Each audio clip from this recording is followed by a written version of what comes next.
I joined a walking group, and what's more, they invited me back.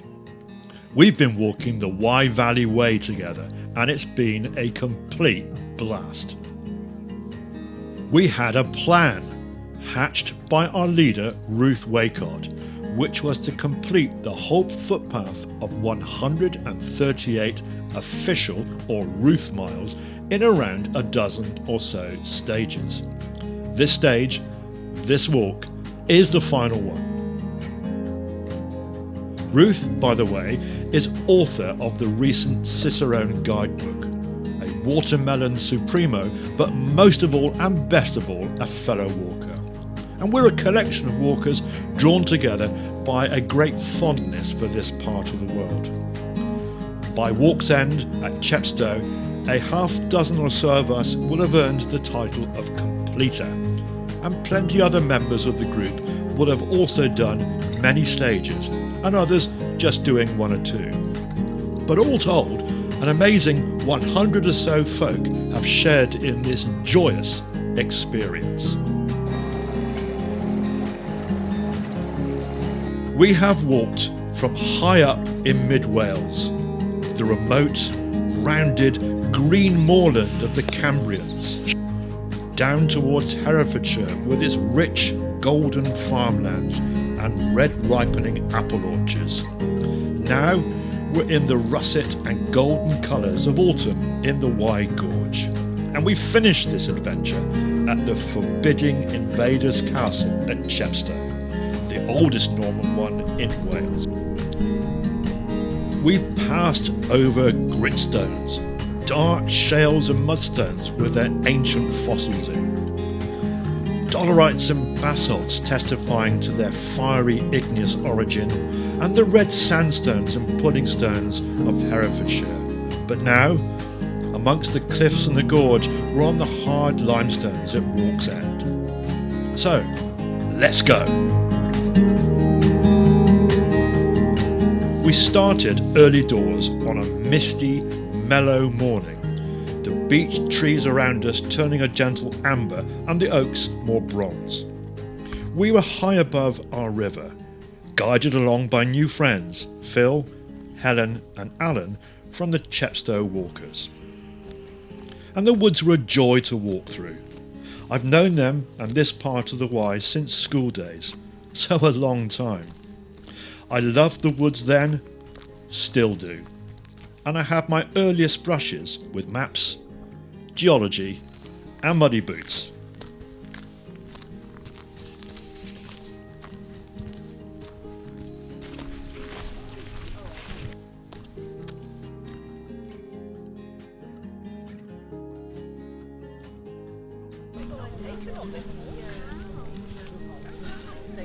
Looks like mussels.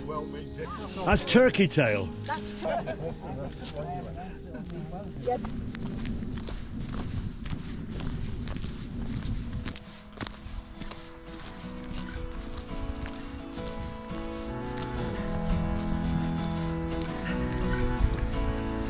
I need to get a bit low down here.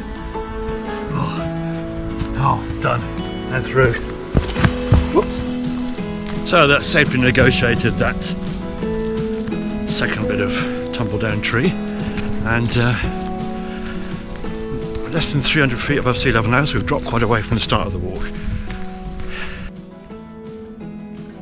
In time, we reached the once rowdy village of Brockweir, with its reputation for lawlessness.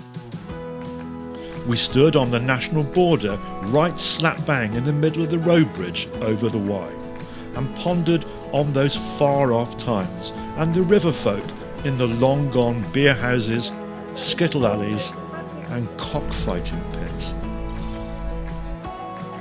Then we walked the old railway line down to Tintern Old Station, where coffee was taken.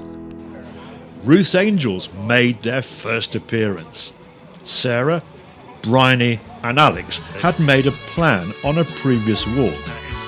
At a trig pillar, would you believe? Anyway, they looked superb, and Ruth was touched by this affectionate tribute to her. We all were. It was brilliant. on we went towards the Abbey.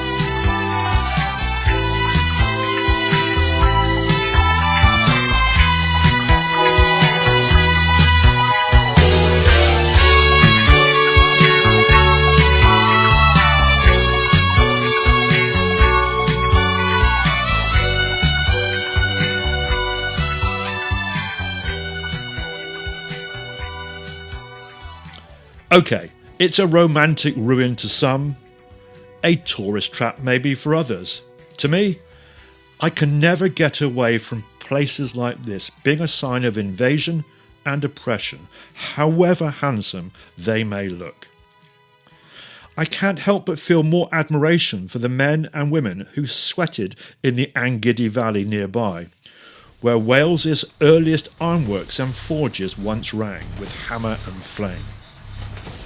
I do wonder why this place is not celebrated more as the birthplace of metal industry in Britain. Alas, metalworking, like the railway here, is long gone, reabsorbed by the forests. The few ruins left speak to me anyway much more honestly of human struggle than the lofty arches of the Abbey and the white monks who once ran the show hereabouts.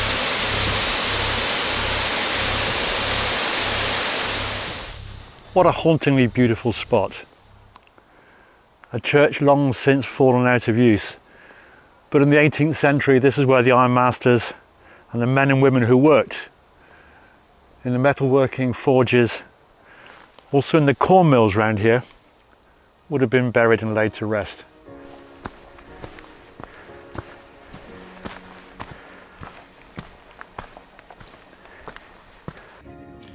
Then we made our final climb of this walking adventure out of Tintern, up to Black Cliff Woods.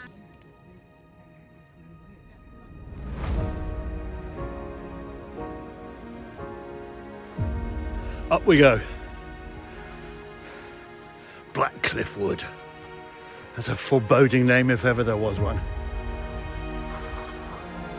The lower part of the River Wye, the Wye Gorge, is justly celebrated for having a place in the development of tourism in Britain and elsewhere. Viewpoints, woodlands, large estates, parkland, and sadly now a house that was once magnificent but is falling to pieces in front of our very eyes. We enjoyed this stretch very much indeed and lunched at the lofty viewpoint of Eagle's Nest, high above a perfect loop in the chocolate brown river way down below. And unusually for me, something happened.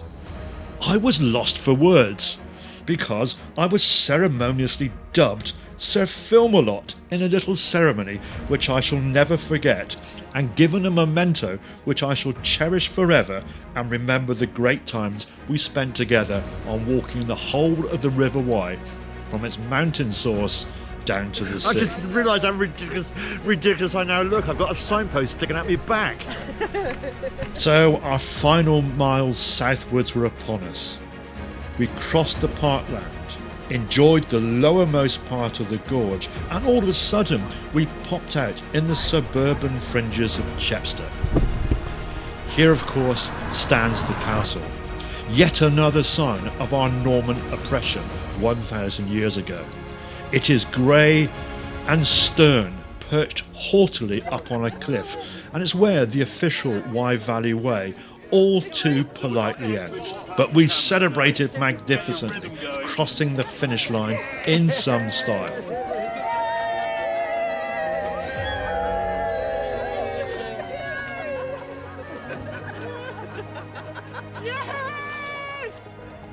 And for our group, it has to be said that this was more than just a finish line.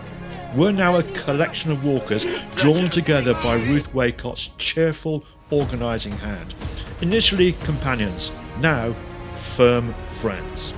We've shared weather, laughter, some blisters, lots of cake and some pints. And now we've done it. Mountain source to the sea. And there is a joy in that, but also a touch of bittersweetness, because every walk has an end, and this one ended here. at least officially. Because we have promised each other that while we might have walked the whole Wye Valley, there is no reason for us not to continue. So watch this channel for more walks with the Wye Valley Walkers.